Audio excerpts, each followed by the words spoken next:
The clanging and crashing were enough to wake the whole castle.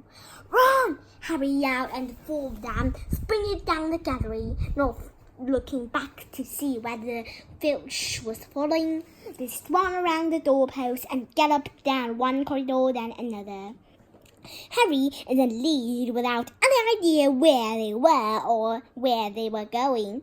It ripped through a tapestry and found themselves in a hidden passageway, hurtled along it and came out near their charms classroom, which they knew was miles from the trophy room. "I think we've lost him," Harry panted, leaning against a cold wall and wiping his forehead. Neville was bent double, wheezing and spluttering. "I told you," Hermione gasped, clutching at the stitch in her chest. "I told you." "We've got to get back to Gryffindor Tower," said Ron, "quickly as possible." "Malfoy tricked you," Hermione said to Harry. "You realize that, don't you? He was never going to meet you. Filch knew someone was going to be in the trophy room. Malfoy must have tipped him off." Harry thought she was probably right, but he wasn't going to tell her that. "Let's go." It wasn't going to be that simple. They hadn't gone more than a dozen paces when a doorknob rattled and something came shooting out of the classroom in front of them. It was Peeves. He caught sight of them and gave a squeal of delight. "Shut up, Peeves! Please, you'll get us thrown out!" Peeves cackled. "Wandering around at midnight, eco-festies! Tut, tut, tut! Naughty, naughty, you'll get caughty." "Not if you don't give us away, Peeves, please." "Should tell Filch I should," said Peeves in a saintly voice, but his eyes glittered wickedly.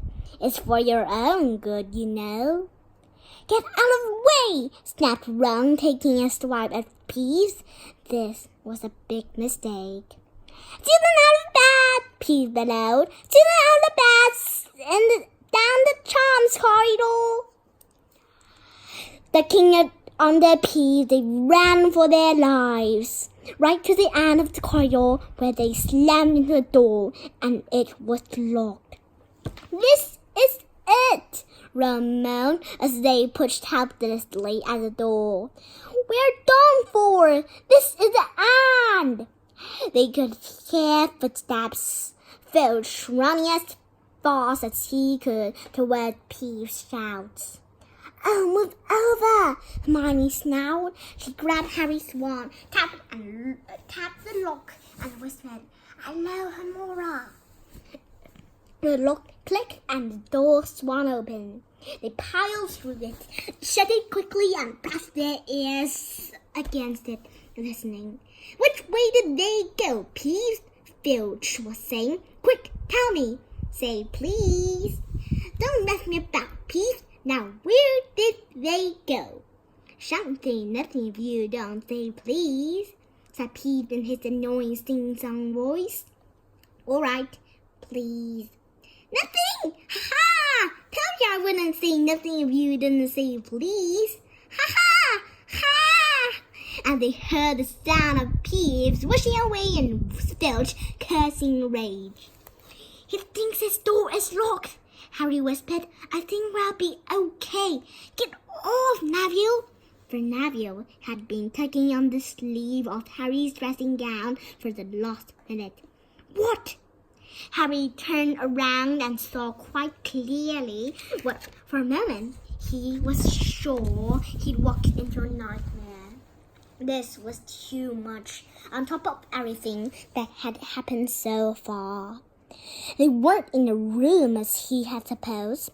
They were in a corridor, the forbidden corridor on the third floor, and now they knew why it was forbidden. They were looking straight into the eyes of a monstrous dog, a dog which filled the whole space between ceiling and floor. It had 3 heads, 3 pairs of rolling mad eyes, 3 noses twitching and quivering in their direction, 3 drooling mouths, the liver hanging in slippery ropes from yellowish fans.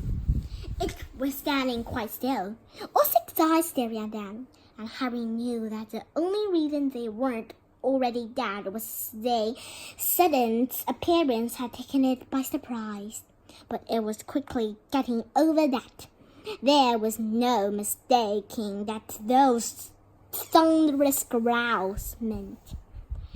Harry groped for the doorknob. Between Filch and Bath, he'd take Filch. They fell backwards. Harry slammed the door shut and they ran. They almost flew. Back down the corridor, Filch must have hurried off to look for them somewhere else because they didn't see him anywhere. But they hardly cared. All they wanted to do was put as much space as possible between them and that monster. They didn't stop running until they reached the portrait of the fat lady on the 7th floor. "Where on earth have you all been?" she asked, looking at their dressing gowns hanging off their shoulder and their flushed, sweaty faces. "Never mind that. Pick snout, panted Harry, and the portrait swung forward. They scrambled into the common room and gasped, trembling into armchairs. It was a while before any of them said anything. Neville, indeed, looked as if he'd never speak again. "What do they think they're doing, keeping a thing like that locked up in a school?" said Ron finally. "If any dog needs exercise, that one does." Hermione had got both her breath and her bad temper back again.